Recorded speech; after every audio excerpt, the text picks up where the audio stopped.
కర్నూలులో పర్యటిస్తున్నారు CM Jagan. Central లా యూనివర్సిటీకి భూమి పూజ చేశారు.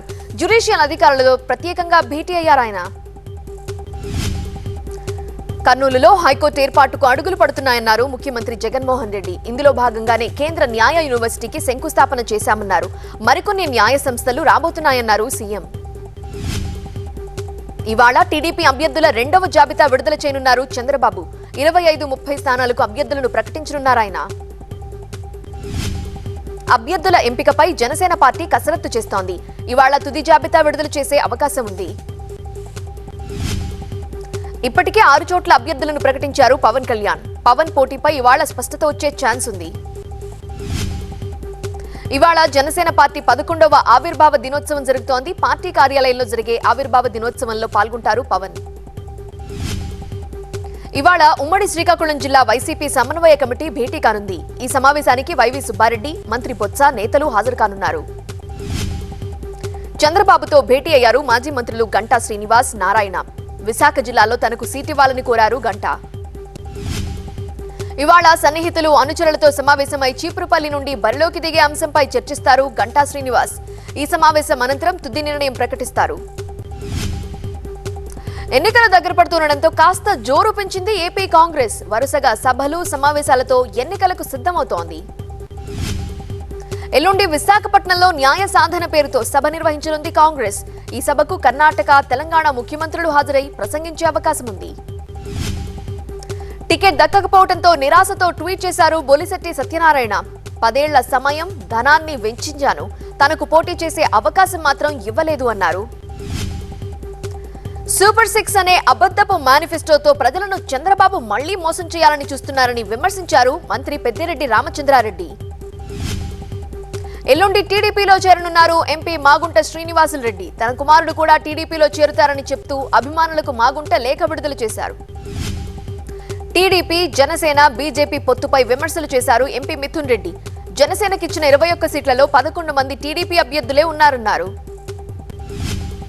కాంగ్రెస్ కూడా టీడీపీకి కోవట్టుగా పనిచేస్తోందన్నారు మిథున్ రెడ్డి. చంద్రబాబు మనుషులే అన్ని పార్టీల నుండి పోటీ చేస్తున్నారని అన్నారు ఆయన. టీడీపీని వీడేందుకు సిద్ధమయ్యారు ఉండి మాజీ ఎమ్మెల్యే శివరామరాజు. టికెట్ కేటాయించకపోగా కనీసం చర్చలు జరపకపోవడంపై తీవ్ర మనస్తాపం చెందారు. గత 20 ఏళ్లలో టీడీపీ ఏనాడు గెలవని సీట్లను తమకు కట్టబెట్టే ప్రయత్నాలు జరుగుతున్నాయని ఏపీ బీజేపీ నేతలు ఆరోపిస్తున్నారు. ఇవాళ సాయంత్రం 5 గంటలకు టీఎస్ కేబినెట్ సబ్ కమిటీ సమావేశం కానుంది. ఎంప్లాయీస్ అసోసియేషన్ తో భేటీ కానున్నారు నేతలు. లోక్సభ అభ్యర్థుల ఎంపిక దాదాపు పూర్తి చేసింది బీఆర్ఎస్. ఇప్పటి వరకు మొత్తం 9 స్థానాలకు అభ్యర్థులను ప్రకటించింది. బీజేపీ రెండో జాబితాలో ట్విస్ట్ చోటు చేసుకుంది. 2 స్థానాలను పెండింగ్ లో పెట్టింది బీజేపీ. చివరి నిమిషంలో అనూహ్యంగా ఖమ్మం సీటు ప్రకటించకుండా ఆపేసింది. రేపు హైదరాబాద్ లో ప్రధాని మోదీ రోడ్ షో నిర్వహించబోతున్నారు. మోదీ పర్యటన నేపథ్యంలో ఈ రోజు బీజేపీ సన్నాహక సమావేశం కానుంది. టికెట్ రాకపోవడంతో నిరాశలో ఉన్నారు ఎంపీ సోయం బాపురావు. అధిష్టాన పెద్దలు కుట్రలు చేశారంటూ అనుచరుల దగ్గర ఆవేదన వ్యక్తం చేశారు. మోదీ 3వసారి ప్రధాని కావటం ఖాయమన్నారు బీజేపీ సీనియర్ నేత డీకే అరుణ. మహబూబ్ నగర్ సీటు గెలిచి మోదీకి బహుమతిగా ఇస్తానన్నారామె.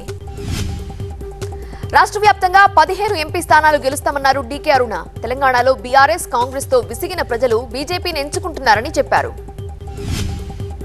రజాకారు వల్ల పాతబస్తీ నాశనం అవుతోందన్నారు బీజేపీ ఎంపీ అభ్యర్థి మాధవీలత. రాజకీయంగా హైదరాబాద్ చరిత్రను తప్పుదోవ పట్టించారని ఆరోపించారు.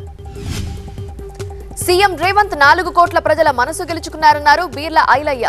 కొత్తగా 16 కార్పొరేషన్లు ఏర్పాటు చేసి అన్ని వర్గాలకు మరింత దగ్గరయ్యారని అన్నారు. అధిష్టానం నిర్ణయించిన అభ్యర్థికే తన మద్దతుంటుందన్నారు ఆరూరి రమేష్.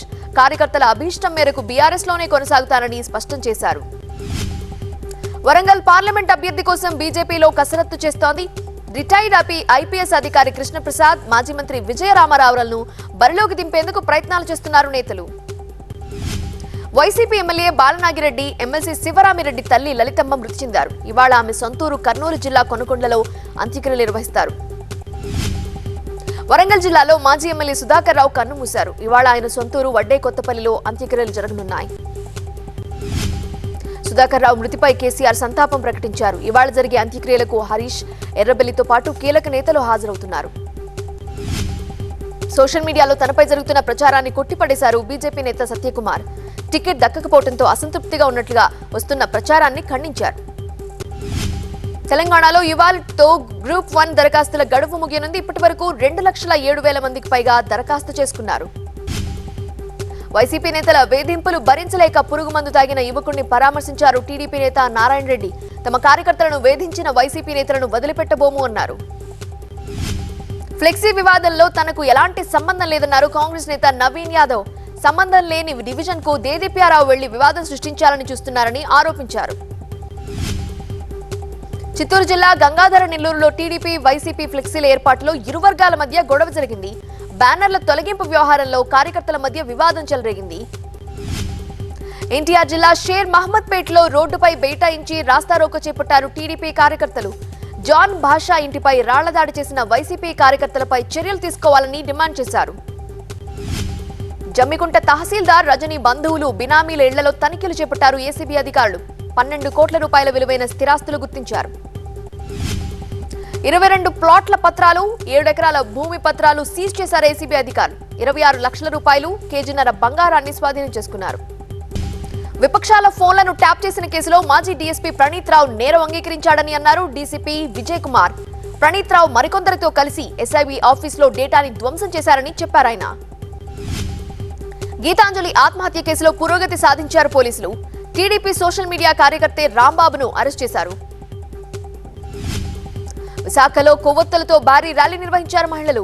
గీతాంజలి మృతికి కారణమైన నిందితులను కఠినంగా శిక్షించాలని నినాదాలు చేశారు. విజయనగరం జిల్లా రాజా మెయిన్ రోడ్లో హల్చల్ చేశారు ఆకతాయిలు. గ్యాస్ ఫైరింగ్ చేస్తూ హడావుడి చేశారు. దీంతో భయాందోళనకు గురయ్యారు స్థానికులు. తిరుపతి జిల్లా బుద్ధనం టోల్ ప్లాజా వద్ద ఆగి ఉన్న బస్సును కారు ఢీకొనడంతో 2 మృతి చెందారు. మరో 3 పరిస్థితి విషమంగా ఉండటంతో ఆసుపత్రికి తరలించారు. భూపాలపల్లి జిల్లా మహదేవ్పూర్లోని జిల్లా పరిషత్ బాలికల పాఠశాలలో 10వ తరగతి విద్యార్థులకు వీడ్కోలు సమావేశం నిర్వహించారు. ఈ సందర్భంగా విద్యార్థులు వారి తల్లిదండ్రులకు పాదపూజ నిర్వహించారు. హైదరాబాద్ జూబ్లీహిల్స్ వెంకటేశ్వరుడి బ్రహ్మోత్సవాలు అంగరంగ వైభవంగా సాగుతున్నాయి. 7 కొండల స్వామిని ప్రత్యేకంగా అలంకరించి పూజలు చేశారు. మార్కాపురంలో శివపార్వతుల రథోత్సవం వైభవంగా సాగింది. మాడవీధుల్లో ఊరేగుతున్న స్వామిని దర్శించుకునేందుకు భక్తులు భారీ సంఖ్యలో తరలివచ్చారు. యాదాద్రి లక్ష్మీ నరసింహస్వామి బ్రహ్మోత్సవాలు ఘనంగా కొనసాగుతున్నాయి. ఇవాళ వటపత్ర సాయి అలంకార సేవ, రాత్రి హంసవాహనంపై ఊరేగనున్నారు నరసింహస్వామి. తిరుమలలో భక్తుల రద్దీ కొనసాగుతోంది. శ్రీవారి సర్వదర్శనానికి 18 గంటల సమయం పట్టడంతో 10 కంపార్ట్మెంట్లలో వేచి ఉన్నారు భక్తులు. విశాఖ జిల్లా ఎండాడలో కాలిన స్థితిలో దొరికిన మృతదేహం కేసును ఛేదించారు పోలీసులు. కారు డ్రైవర్ సుబ్రహ్మణ్యం ఆత్మహత్య చేసుకున్నట్లుగా చెబుతున్నారు. జమిలీ ఎన్నికలపై ఇవాళ నివేదిక ఇవ్వనుంది కమిటీ. రాష్ట్రపతి ముర్ముకు నివేదిక ఇవ్వనున్నారు రామ్నాథ్ కోవింద్. పశ్చిమ బెంగాల్ సందేశ్ ఖాళీ ప్రాంతంలో ఈడీ అధికారులు సోదాలు చేశారు.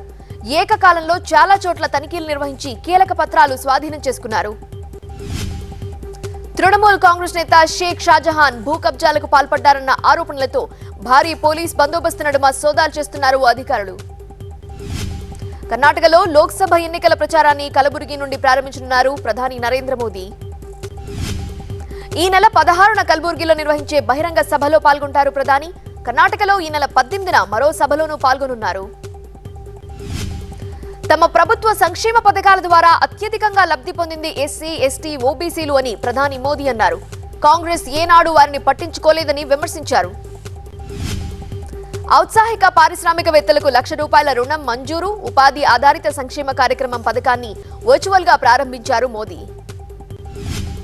వచ్చే ఎన్నికల్లో మహిళలను ఆకట్టుకునేందుకు కాంగ్రెస్ పార్టీ మహిళా న్యాయ్ పేరుతో 5 గ్యారెంటీలను ప్రకటించింది. భాగస్వామ్య న్యాయం, కిసాన్ న్యాయం, యువ న్యాయం పేరుతో పథకాలు ప్రకటించిన విషయాన్ని మల్లికార్జున ఖర్గే గుర్తు చేశారు. హౌరా అభ్యర్థి విషయంలో అభ్యంతరం వ్యక్తం చేసిన తన సోదరుడు బాబున్ బెనర్జీతో తెగదంపులు చేసుకున్నారు సీఎం మమతా బెనర్జీ. బీహార్లో 10 లోక్సభ స్థానాల్లో మజ్లిస్ పార్టీ పోటీ చేయనుంది. పార్టీ పోటీ చేసే స్థానాల పేర్లను వెల్లడించారు ఎమ్మెల్యే అఖ్తరుల్ ఇమాన్. వచ్చే ఎన్నికల్లో యువత తప్పకుండా తమ ఓటు హక్కు వినియోగించుకోవాలని పిలుపునిచ్చారు కేంద్ర ఎన్నికల సంఘం ప్రధాన commissioner Rajiv Kumar. Schools, colleges లో ఎన్సీసీ విస్తరణకు ఆమోదం తెలిపారు రాజ్నాథ్ సింగ్.